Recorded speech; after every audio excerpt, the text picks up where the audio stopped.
Hello everybody, welcome to my channel. Our today's topic is electric motor and electric generator. So let us start electric motor. Student सबसे पहले आप electric motor में दो important point याद रखेंगे कि electric motor एक rotating device है जो कि इलेक्ट्रिकल एनर्जी को मैकेनिकल एनर्जी में कन्वर्ट करती है। ठीक है, अब देखिए इलेक्ट्रिक मोटर का यूज़ कहाँ पे होता है। इलेक्ट्रिक मोटर जो है ना बहुत इम्पॉर्टेंट कंपोनेंट है। इसका यूज़ इलेक्ट्रिक फैंस में होता है, refrigerator, mixers, washing machine, computer, MP3 players and so on. अब देखिए किस तरह से इसका ये कैसे वर्क करती है। तो सबसे पहले हम इसका कंस्ट्रक्शन देखेंगे। देखिए इसका डायग्राम आप देख सकते हो। इलेक्ट्रिक मोटर यहाँ पे है, तो इसमें कौन कौन से कंपोनेंट्स है। तो फर्स्ट कंपोनेंट क्या है, it consist of rectangular coil ABCD. This is the rectangular coil ABCD. It is made up of insulated copper wire. ठीक है, इस कॉइल को कहाँ पे रखा हुआ है। It is placed in the strong magnetic field. These are the two magnets that provide strong magnetic field. अब हम बात करते हैं, देखिए the end of the coil AB. This is connected to split ring P और end CD it is connected to split ring Q. तो split ring क्या है, देखिए ये एक्सेल के ऊपर ये स्प्लिट रिंग है. Split ring means half rings. ये रिंग्स कनेक्टेड है, मेटलिक रिंग्स है ये है P, ये है Q. अब देखिए इसके ऊपर जो है स्टेशनरी कार्बन ब्रशेस लगे हुए हैं. कार्बन के बने हुए ब्रशेस है जो कि स्टेशनरी पोजीशन पे है और इसको नाम दे दिया है X और ये है Y. ठीक है, बाहर से ये कनेक्टेड है बैटरी से और की से. ओके, बैटरी क्यों कनेक्ट की है, ताकि यहाँ से करंट जो है फ्लो हो सके. अब देखिए फर्स्ट ऑफ ऑल यहाँ पे स्प्लिट रिंग को हम एक दूसरा नाम भी दे सकते हैं, कम्यूटेटर. ठीक है, अब देखिए इसकी वर्किंग देखते हैं. अब सपोज देखिए करंट इन द कॉइल. अब देखिए करंट को स्टार्ट कर दिया है, की को ऑन कर दिया है, तो यहाँ से करंट फ्लो होगा. करंट फ्लो होगा तो देखिए ये करंट की डायरेक्शन क्या होगी, A to B and then C to D. अब C D किससे कनेक्टेड है, Q रिंग से और ये Y ब्रश से. तो Y से X की तरफ इसकी करंट की डायरेक्शन होगी. ठीक है, अब नेक्स्ट हाफ रोटेशन में अब क्या होगा, ये CD तो आ गया इधर, CD एंड BA. अब ये अरेंजमेंट इधर आ चुका है. ठीक है, और यहाँ पे देखिए ये सेम चीज़ है. This is Q, this is P, but this brush is X and this brush is Y. तो अब देखिए अब करंट जो है D से C, फिर B से A किससे कनेक्ट था, A कनेक्ट था P से, बट अब जो है ब्रश का कॉन्टेक्ट जो है अब Y है, P का कनेक्शन हो गया Y से, बट बाहर के सर्किट में डायरेक्शन क्या है करंट की, अगेन Y टू X ही है. Is it clear. तो मीन्स करंट की डायरेक्शन पहले भी Y टू X थी, अब भी Y टू X है. दोनों रोटेशंस में करंट की डायरेक्शन चेंज नहीं हो रही है. ये चेंज क्यों नहीं हो रही है, क्योंकि यहाँ पे कम्यूटेटर या फिर स्प्लिट रिंग्स लगी हुई है. ओके, अब देखिए यहाँ पे ये जो है ना इसकी एफिशिएंसी या फिर पावर को किस तरह से एनहांस किया जा सकता है. जो कमर्शियल मोटर्स होती हैं ना, तो इसकी पावर को कैसे बढ़ाया जा सकता है. तो कमर्शियल मोटर्स में ये मैग्नेट की जगह इलेक्ट्रोमैग्नेट लगा दी जाती है.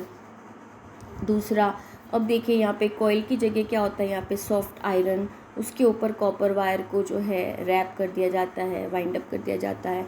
तो उस स्ट्रक्चर को बोलते हैं आर्मेचर. आर्मेचर लगाने से भी इसकी पावर को एनहांस किया जा सकता है. तो आर्मेचर क्या होता है, अगर क्वेश्चन पूछ लिया जाए तो soft iron core on which coil is wound. ठीक है, अब देखिए और हम किस तरह से नंबर ऑफ टर्न्स की संख्या बढ़ा के भी इसकी पावर को एनहांस कर सकते हैं. तो ये आपके इलेक्ट्रिक मोटर है जो कि बहुत इंपॉर्टेंट है एग्जामिनेशन पॉइंट ऑफ व्यू से. अब हम बात करेंगे इलेक्ट्रिक जनरेटर की. स्टूडेंट्स इसमें भी दो इंपॉर्टेंट पॉइंट आपको याद रखना है. स्टूडेंट्स लास्ट प्रीवियस वीडियो में मैंने आपको इलेक्ट्रोमैग्नेटिक इंडक्शन के बारे में बताया था. तो इलेक्ट्रिक जनरेटर भी इसी फिनोमिनन पे बेस्ड है, इलेक्ट्रोमैग्नेटिक इंडक्शन। एसी जनरेटर या फिर electric generator is based on the phenomena of electromagnetic induction. First point ये लिखना है आपको। और दूसरा इंपॉर्टेंट पॉइंट क्या है, it converts mechanical energy into electrical energy. It converts mechanical energy into electrical energy. Third important point क्या है, it is based on the Fleming's right hand rule.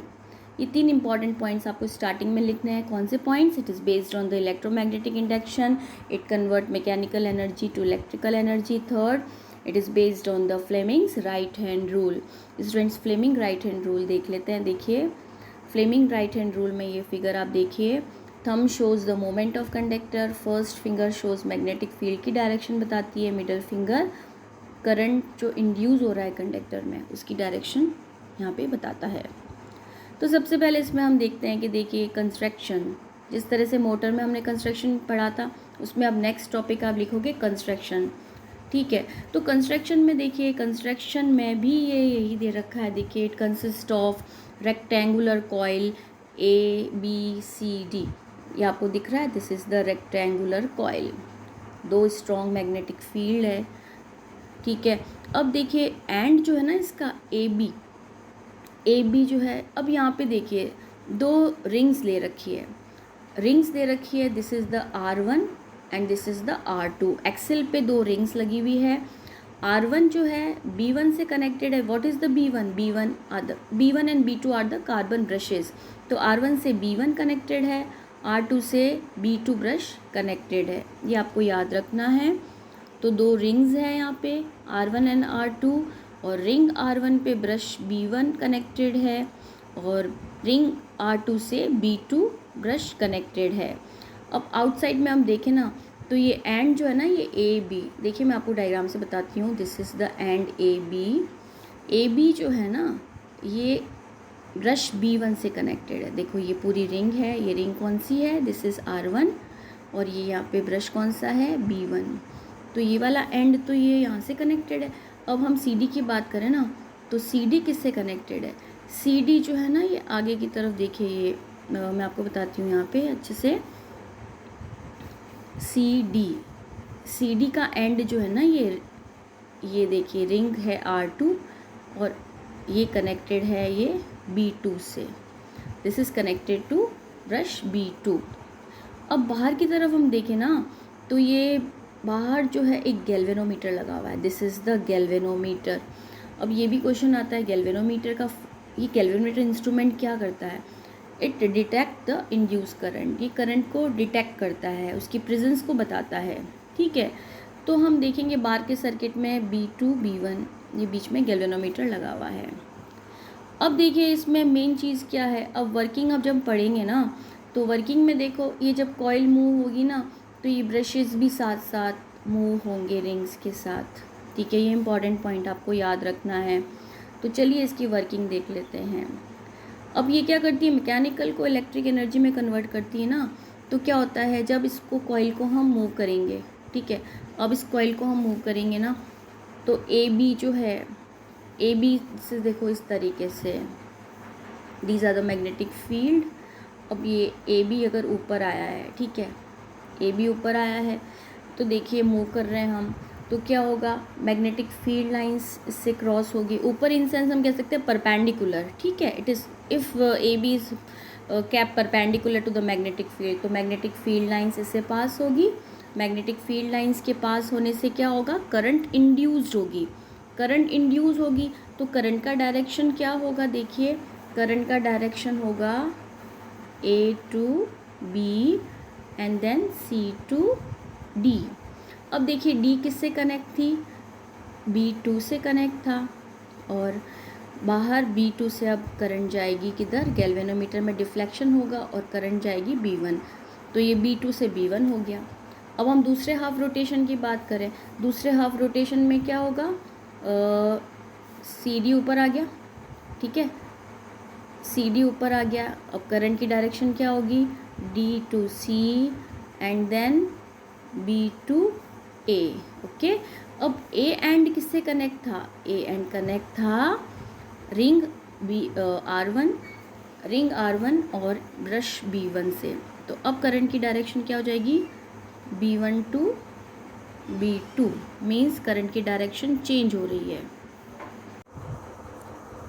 Such a current which changes direction after equal interval of time is called alternating current, जिसे हम short में क्या बोलते हैं, AC. This device is called AC generator. अब देखिए what is DC generator, दोनों में डिफरेंस भी पूछा जाता है। तो DC जनरेटर को हम बोलते हैं डायरेक्ट करंट। तो डायरेक्ट करंट कैसे मिलता है इससे, अगर हम यहाँ पे स्प्लिट रिंग कम्यूटेटर लगा दें 2 रिंग्स की बजाय तो हमें डायरेक्ट करंट मिलेगा। तो ये दोनों में डिफरेंस हो गया। अब हम बात करते हैं, देखो डायरेक्ट करंट में यूनी डायरेक्शनल करंट फ्लो होती है, डीसी जनरेटर में यूनी डायरेक्शनल करंट प्रोड्यूस होती है, ठीक है। अब डायरेक्ट करंट जो है ना हमेशा एक ही डायरेक्शन में फ्लो होता है, और ऑल्टरनेटिंग करंट जो है ना रिवर्सेस इट्स डायरेक्शन पीरियोडिकली।